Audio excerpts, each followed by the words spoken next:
Bakit di po ninyo ni-remind si Colonel La Chica o maging si OVP na, Sir, Ma'am, kailangan po natin ng totoong pangalan na recipient ng CIF dahil baka hindi na kailangan ng COA at nasa Joint Memorandum Circular po yan.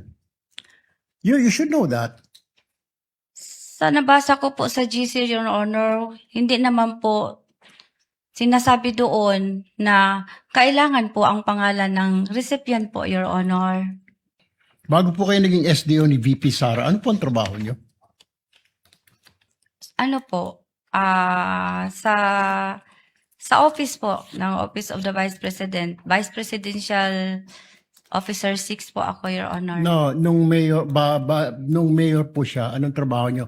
Empleyado na ba kayo ng gobyerno? Paano kayo nagkakilala ng Vice President? Empleyado na po ako ng gobyerno, Your Honor, doon po sa Sangguniang Panglungsod, Your Honor. Anong trabaho niyo po sa Sangguniang Panglungsod? First po is stenographic reporter, Your Honor. And then po, nagiging supply officer po, Your Honor. Anong year po kayo nagkakilala ng Vice President?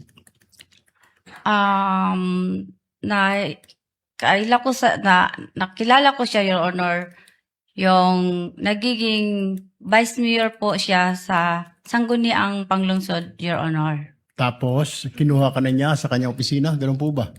Wala po, Your Honor.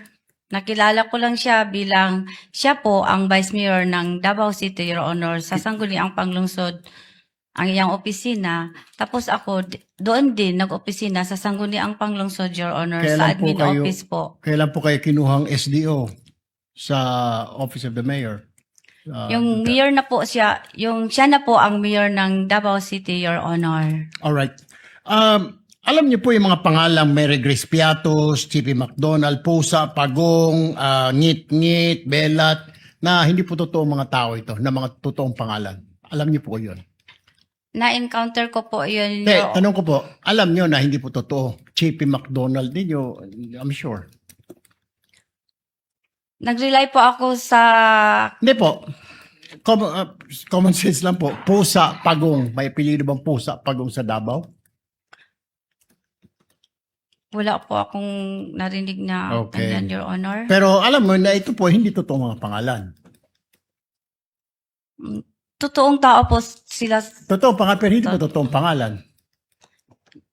Yes po, Your Honor. Okay. Kung hindi po totoo mga pangalan, bakit wala kayong record ng totoong mga pangalan ng mga tao na tumanggap na CIF? Bakit hindi po ninyo ni-remind si Colonel La Chica o maging si OVP na, Sir, Ma'am, kailangan po natin ng totoong pangalan na recipient ng CIF dahil baka hindi na kailangan ng COA at nasa Joint Memorandum Circular po yan. You should know that. Sa nabasa ko po sa GC, Your Honor, hindi naman po sinasabi doon na kailangan po ang pangalan ng recipient po, Your Honor. So, sa pagkaintindi mo, hindi kailangan. Hindi mo nilalagay. Ano po yung nilalagay sa safes ng mga dokumento? Anong mga nilalagay? Anong nilalaman? Di ba pinapabili po kayo ng safe, di po ba? At bumili kayo ng safe. Tama po? Meron po kaming safe, Your Honor. Okay, anong nilalagay sa safe? Nakalagay po sa Joint Memorandum Circular po yun. Meron po, ang nilalagay po doon yung mga documents po. Anong documents po yun? Yung CDR po. Okay. Alam niyo na si Colonel La Chica ay hindi po maaring mag-disburse dahil wala siya fidelity bond. Pero dahil utos po sa iyo ni VP Sara, sumunod ka lang. Tama po. Instruction po yun. Siya po ang Kaya nga po. designate ni Ma'am VP Sara na security kaya officer, nga Your Honor. Kaya nga po. Pero alam niyo na wala po siyang fidelity bond. And yet, dahil utos po ni VP, dinisburse po sa kanya. Tama po? Yes, Your Honor. Okay. So, tanggap mo rin po ang rason ni Colonel La Chica na huwag ka na magtanong kasi confidential fund yan. Hindi ka pwede magtanong. Despite the fact na ikaw ang disbursing officer at baka sumabit ka. So, hindi mo na tinanong, ano ba talaga ito, Colonel? At delikado ito, baka sumabit ako. Tama na ba yung sagot niya? Huwag ka na magtanong, tumahimik ka na lang dyan dahil confidential fund yan. Ikaw ang disbursing officer. Meron po siyang binigay sa akin, Your Honor, na fund utilization report po, Your Honor. Aside po sa pag-verify ko sa kanya kung bakit ito ang pangalan, Your Honor. Kasi confidential in nature po yun, Your Honor. So sa tingin mo, walang mali po sa paggasta ni Colonel Lachica sa intelligence fund, confidential fund ng Office of the Vice President? Sa tingin ko po wala kasi nabigyan po niya na ako ng fund utilization report, Your Honor, na binabangga ko po sa object of expenditures na binigay niya sa akin. Nagtugma po ang mga amount, Your Honor, at saka yung ano pong expenses ang dapat ma-incur niya, nandoon po rin, Your Honor. One last question, Presiding Officer. So, ibig kong sabihin, from the very start po, pagbibigay ng mga alias, walang totoong pangalan, paggasta ng mga class sa mga tree planting, okay lang yun. Part po yun ng confidential fund. Sa tingin mo?